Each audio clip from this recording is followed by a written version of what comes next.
नमस्कार मंडळी, स्वागत आहे तुमचं दीक्षा's पीसफुल किचन मध्ये। आज मी तुमच्यासोबत मस्त चमचमीत काजू मसाला शंकरपाळीची रेसिपी शेअर करत आहे।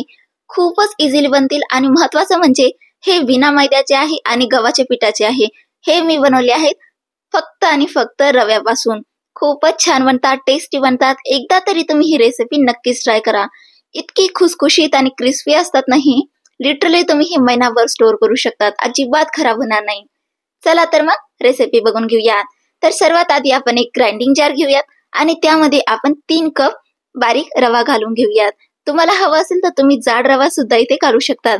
आपल्याला इनडायरेक्टली आपल्याला याला हलकसं भरडसं दळूनच घ्यायचं आहे। तर येथे मी 3 कप बारीक रवा घेतलेला आहे। आता याला आपल्याला मिक्सरवर 2 ते 3 मिनिटांसाठी फिरवून घ्यायचंय। खूप जास्त बारीक करू नका, नाहीतर ते गव्हाचं पीठच होऊन जाईल। हलकसं याच्यात बारीक रव्याचं टेक्स्चर हसायला हवं। आता याला आपण एका मोठ्या परातमध्ये काढून घेऊयात। आता आपण याचं पीठ मळून घेऊयात। तर त्यासाठी आपण इथे काही फ्लेवरिंग एजंट वापरूयात। तर इथे मी 1.5 चमचा अजवान घेतलेले आहे। अजवानीला मी हाताने क्रश करत आहे। असं केल्याने अजवानचा जो फ्लेवर आहे तो खूपच जास्त एनहान्स होतो। तर ही ट्रिक तुम्ही नक्कीच वापरून बघा। आता यामध्ये आपण चवीनुसार मीठ घालूयात। तुम्ही हवं असेल तर काळी तीळ देखील येथे घालू शकतात। आणि याला मस्त क्रिस्पी कुरकुरीत बनवण्यासाठी मी येथे 2 ते 3 टेबलस्पून रिफाइंड ऑइल ऍड केलेला आहे। तुम्ही हवं असेल तर तूप देखील ऍड करू शकतात, त्याने देखील हे खूपच छान क्रिस्पी आणि खुसखुशीत होतील। आता हे सर्व जिन्नसांना आपल्याला मस्तपैकी मिक्स करून घ्यायचं आहे रव्यामध्ये। ही स्टेप खूप महत्त्वाची आहे, त्यामुळे या स्टेपवर तुम्ही जास्त करून इम्पॉर्टन्स द्या, जेणेकरून ज्यावेळेस आपण तेल या रव्याला मस्तपैकी चोळून घालू, आपले जे शंकरपाळी आहेत ते अजिबातच नरम पडणार नाहीत, ते मस्त क्रिस्पी राहतील। तेल आणि रवा एकजीव झाला आहे की नाही यासाठी आपण एक ट्रिक वापरूयात। तर ज्यावेळेस आपण याची मूठ घालूयात त्यावेळेस हे असं बांधलं गेलं पाहिजे, म्हणजेच आपलं जे मयन आहे हे चांगल्या प्रकारे लागलेलं आहे। आता आपण यामध्ये थोडं पाणी घालून येथे याचं थोडंसं हलकसर याचं पीठ मळून घेऊयात। हे रव्याचं आहे त्यामुळे इथे आपल्याला थोडंसं सॉफ्ट इथे पीठ लावायचं आहे। जर तुम्ही हे घट्ट पीठ लावलं तर 10 ते 15 मिनिटांनंतर हे अजूनच जास्त टाईट होईल आणि लाटण्यासाठी आपल्याला हे खूपच जास्त प्रॉब्लेमॅटिक जाईल। त्यामुळे हलकसं सॉफ्ट पीठ इथे आपल्याला मळून घ्यायचं आहे। तर येथे पीठ मळण्यासाठी मला 3 कप रव्यासाठी 1 कप पाणी इथे लागलेलं आहे। पाणी मी इथे नॉर्मल टेम्परेचर वापरलेलं आहे। बघू शकतात मी येथे जे पीठ आहे ते खूपच सॉफ्ट लावून घेतलेलं आहे। आता आपण याला 15 मिनिटांसाठी रेस्टवर ठेवूयात। यामुळे आपला जो रवा आहे तो चांगल्या प्रकारे फुलल्या जाईल आणि आपलं पीठ देखील येथे मस्तपैकी तयार होऊन जाईल। तर 15 मिनिटांनंतर येथे मी पिठाला चांगल्या प्रकारे मळून घेत आहे।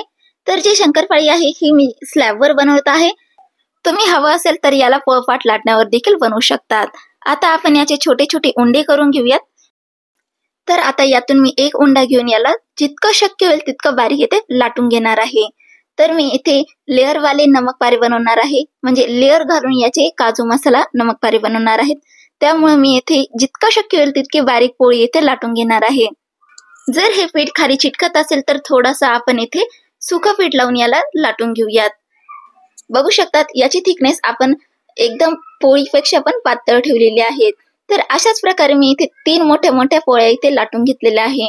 आता ही जी खारी शंकरपाळी आहे तर याच्या लेयर्स आपल्या दिसायला पाहिजेत, त्यासाठी मी इथे 2 चमचे साजूक तूप घेत आहे आणि त्यामध्ये आपण 2 चमचे गव्हाचं पीठ घालूयात आणि याला एक मिक्स करून घेऊयात। हे जे मिश्रण आहे यामुळे आपले जे शंकरपाळी आहेत त्यांना खूप छान लेअर सुटतील। याचा वापर कसा करायचा हे मी तुम्हाला व्हिडिओमध्ये पुढे दाखवेलच। तर हे इथे मस्तपैकी मिक्स करून घेऊयात। शक्य असेल तर याच्यामध्ये लम्स अजिबात राहायला नको इतपत आपल्याला याला छानसं मिक्स करून घ्यायचंय।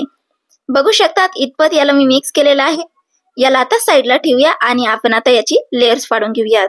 तर यासाठी मी इथे एक पोळी घेतलेली आहे जी आपण लाटलेली होती ती, आणि यावरती आपण जे मिश्रण केलंय ते इथे स्प्रेड करून घेऊयात। जास्त क्वांटिटी मध्ये बिलकुल लावू नका, नाहीतर आपण ज्यावेळेस याला तळू त्यावेळेस हे पीठ आपल्या तेलामध्ये उतरेल आणि तेल आपलं काळं होऊ शकतो। आणि दुसरी गोष्ट म्हणजे आपले शंकरपाळी खूपच जास्त ऑइली होतील, त्यामुळे जितकं शक्य होईल तितकं हे कमी लावा। यावरती अगदी थोडंसं सुकं पीठ मी डस्ट केलेलं आहे आणि त्यावरती आपण सेकंड पोळी म्हणजे सेकंड लेअर जी आहे आपली चपातीची ते इथे लावून घेऊयात। त्यावरती ऍज युजल आपण पीठ लावून घेऊयात. सॉरी, आपण जे मिश्रण केलेलं आहे ते इथे लावून घेऊयात. इथे मी ब्रशच्या हेल्पने लावत आहे, यामुळे कमी लागत आहे आणि मेन म्हणजे इव्हनली हे स्प्रेड होत आहे. ऍज युजल इथे मी थोडंसं पीठ डस्ट केलेलं आहे सुकं, आणि तिसरी पोळी मी इथे प्रेस करून दिलेली आहे, म्हणजे इथे लावून घेतलेली आहे. ही पोळी लाटताना चिटकू शकते, त्यामुळे मी थोडंसं सुकं पीठ डस्ट करत आहे. आणि आता आपण याला मीडियम थिकनेस वरती लाटून घेऊयात. इथे आपण यांना कट करून घेऊ शकतात. तर इथे मी यांना काजूचा शेप देऊन बनवत आहे. या अशा प्रकारे तुम्ही बाटलीचं झाकण घेऊन याला मस्तपैकी असा काजूचा शेप देऊ शकतात. तुम्ही हवं असेल तर याला रेग्युलर शेप सारखं किंवा ट्रायंगल, रेक्टँगल असे छोटे मोठे आपण जशी शंकरपाळी बनवतो त्या शेपने देखील तुम्ही यांना बनवू शकतात. ही थोडी टाइम कन्झ्युमिंग प्रोसेस आहे, पण रिझल्ट हा खूपच छान येतो. आता यांना तळून घेऊयात. तर तळण्यासाठी इथे एकदम मीडियम हॉट टेम्परेचर आपल्याला हवं असेल. जास्त गरम असेल तर हे टाकल्याबरोबर कलर पकडून घेतील आणि एकदम सॉगी होऊन जातील. आणि खूपच जास्त थंड तेलामध्ये टाकले तर हे खूप जास्त तेल पिऊन घेतील. त्यामुळे मध्यम गरम तेलामध्ये आपल्याला ही शंकरपाळी तळून घ्यायची आहे, जेणेकरून हे मस्त क्रिस्पी पण होतील आणि गोल्डन ब्राऊन कलर देखील यांना येईल. तर टाकल्यानंतर आपल्याला 1 मिनिटासाठी यांना अजिबात डिस्टर्ब करायचं नाहीये. तुम्ही बघू शकता हळूहळू हे जे फुलून आहे ना वरती येत आहे, म्हणजेच आपली शंकरपाळी मस्तपैकी लेअरी होत आहे आणि तळत आहे. तेलाचं टेम्परेचर हे मध्यम गरम आहे. बघू शकतात एक एक लेअर आपली सेपरेट होत आहे आणि मस्तपैकी हे फुलले गेलेले आहेत. असंच यांना थोडंसं मिक्स करून घेऊयात. यांना तळण्यासाठी आपल्याला हार्डली 5 ते 7 मिनिटं लावू शकतात. थोडं पेशन्सचं काम आहे, परंतु रिझल्ट हा एकदम वर्थ इट आहे. बघू शकतात हळूहळू यांना बिस्किटी कलर यायला सुरुवात झालेली आहे. आता हा मस्तपैकी क्रिस्पी पण झालेले आहेत. आपण यांना काढून घेऊयात. बघू शकतात किती मस्त कलर आलेला आहे यांना. आता आपण यांना काही फ्लेवर देऊन घेऊयात. तर यासाठी आपण गरम गरमच याला फ्लेवर देऊन घेऊयात, जेणेकरून तेलाला जे मसाले आहे ते मस्तपैकी कोट होतील. तर इथे मी थोडीशी लाल मिर्च पावडर घेतलेली आहे आणि थोडंसं मी इथे चाट मसाला ऍड केलेला आहे. बस हे 2च मसाले मी ऍड केलेले आणि यांना मस्तपैकी मिक्स करून घेतलेला आहे. तुम्हाला जर हवं असेल तर याच्यात काळं मीठ किंवा आमचूर पावडर किंवा ब्लॅक पेपर पावडर यापैकी कोणतेही फ्लेवर तुम्ही यांना देऊ शकतात, किंवा तुम्ही याला पुदिना पावडर देखील घालून यांना मस्तपैकी पुदिनाचा फ्लेवर देऊ शकतात. मी इथे बेसिक बनवले आहेत. तर या प्रकारे मी दुसरा बॅच देखील तळून घेतलेला आहे. हा पण बॅच तुम्ही बघू शकतात किती मस्त तळला गेलेला आहे. मस्त बिस्किटी कलर देखील याला आलेला आहे. आणि सेम प्रोसेस मी इथे फॉलो केलेली आहे. सेम प्रोसेसने मी इथे लाल मिर्च पावडर आणि चाट मसाला घालून मिक्स करून घेतलेला आहे. आणि बघू शकता तुम्ही आपले मस्त क्रिस्पी कुरकुरीत मसाला शंकरपाळी तयार झालेली आहेत.